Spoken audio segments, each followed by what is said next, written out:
Let's look at another example of the difference between title, summary, topic, and theme. Let's consider the story of Goldilocks and the Three Bears. You remember that story, don't you? A little girl goes for a walk in the forest and comes upon a house where she enters and finds, to her delight, three bowls of porridge. The first one she tastes is too salty. The next is too sweet. But the third one is just right. So she eats it all up. The bear family eventually discovers their stuff amiss. The porridge has been eaten. And they chase the girl away in fright.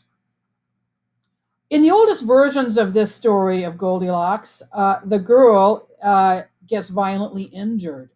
That may not be the version that you know.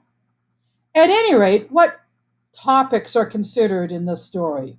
Well, we have the topic of theft. We have the topic of disrespect for other people's belongings. Goldilocks enters a house without permission, uses their stuff.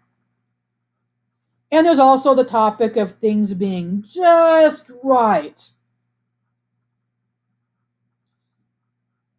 These are topics, not themes. To turn them into a theme, we're going to ask, what does the author seem to believe about those topics? Well, let's take a couple of them. Let's take disrespect for others' belongings. What does the author seem to be saying about that?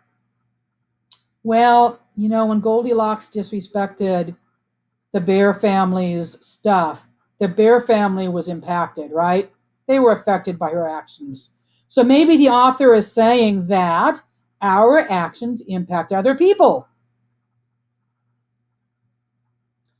Another theme could be taken from the idea or the topic of just right.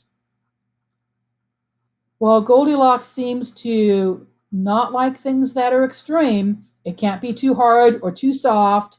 It can't be too tall or too short. It can't be too salty or too sweet. She prefers the stuff that's not too much of anything. It's not extreme. So maybe the author seems to be believing that extremes are unpleasant and we should look for the just right in all things. Notice how in both of our examples, topics were single words or short phrases.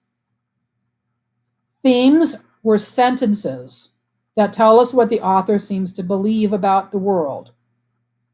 Summaries were several sentences long.